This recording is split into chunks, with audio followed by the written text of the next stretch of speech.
Welcome my channel Triveni steno classes. आज का dictation start होगा 3 सेकंड बाद।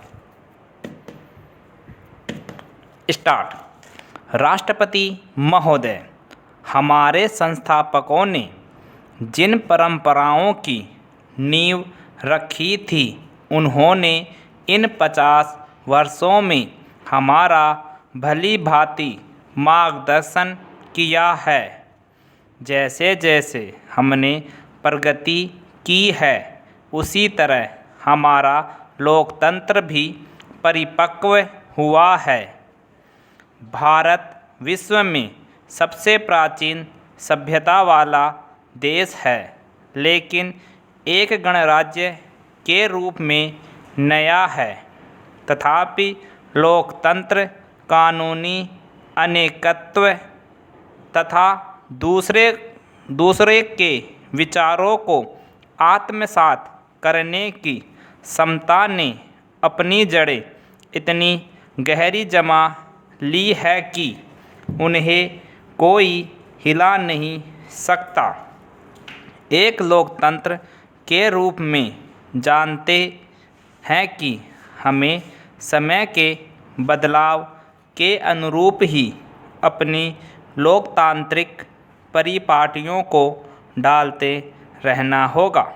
वास्तव में यह भी भारतीय परंपराओं का एक हिस्सा है। पैरा। सदियों से हमारी सभ्यता को अनेकत्व से शक्ति मिलती रही है, जिसमें नई सोच, नई अवधारणाओं और नए प्रभावों को ग्रहण करने और अपने को उनके अनुकूल बनाना शामिल है।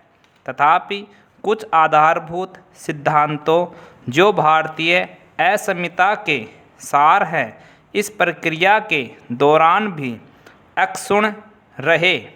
हमारी स्वतंत्रता की लड़ाई सशक्त राष्ट्रीय चेतना और हमारी जनता की व्यापक भागीदारी के साथ साथ लोकतांत्रिक बहस के आधार पर लड़ी गई।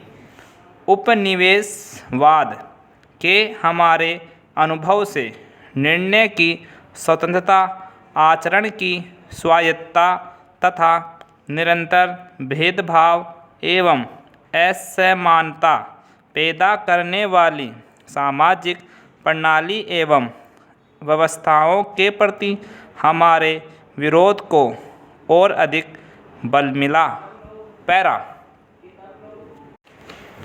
भारत 50 वर्षों से विश्वव्यापी निरस्त्रीकरण के जरिए अंतर्राष्ट्रीय शांति और न्याय संगत सुरक्षा के लिए निरंतर प्रयास करता रहा है।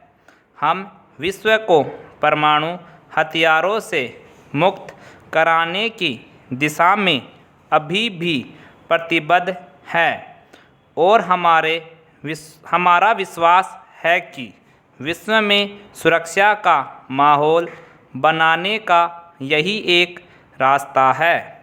तथापि हम देख रहे हैं कि विश्व में परमाणु हथियारों और मिसाइलों को जमा करने की होड़ लगी हुई है।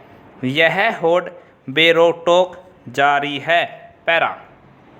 हालांकि हम स्वयं और जिम्मेदारी के साथ अपनी परंपरागत नीतियों का पालन करते आ रहे हैं, फिर भी न्यूनतम विश्वसनीय परमाणु प्रतिरोधक क्षमता को बनाए रखने का हमारा निर्णय हमारी सुरक्षा आवश्यकताओं के वास्तविक आकलन पर आधारित है।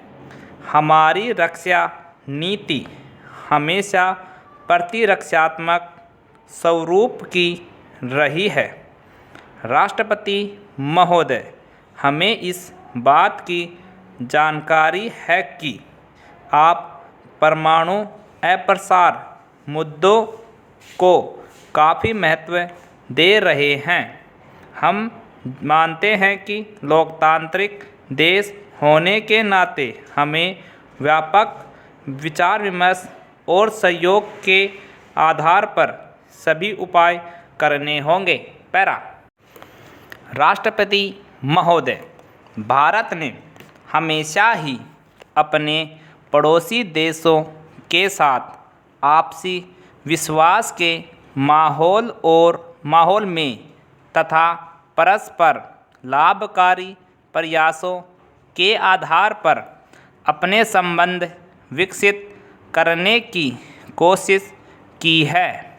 दुर्भाग्यवश हाल ही में जो घटनाएं घटी हैं उनसे एक पड़ोसी देश के साथ विश्वास पर आधारित संबंधों पर बुरा असर पड़ा है। हमारा दृष्टिकोण व्यवहारिक है। हमें विश्वास है कि परिपक्व राष्ट्रों को आपसी मतभेदों का स्थायी एवं व्यवहारिक हल केवल शांतिपूर्ण और द्विपक्षीय बातचीत के जरिए ही ढूंढना चाहिए। अंतर्राष्ट्रीय संबंधों में आक्रामक बल प्रयोग का अब कोई स्थान नहीं है। पैरा। राष्ट्रपति महोदय, जैसे जैसे हमारी बातचीत आगे बढ़ेगी, भारत और संयुक्त राज्य अमेरिका को आपसी हितों के बिंदुओं से ऊपर उठकर दोनों के संयुक्त विजन पर भी ध्यान देना चाहिए। जिस वक्तव्य पर हमने कल हस्ताक्षर किए हैं वह इस दिशा में पहला कदम है। हमें अपने बीच मित्रता का एक जीवंत और अनूठा उदाहरण पेश करना चाहिए।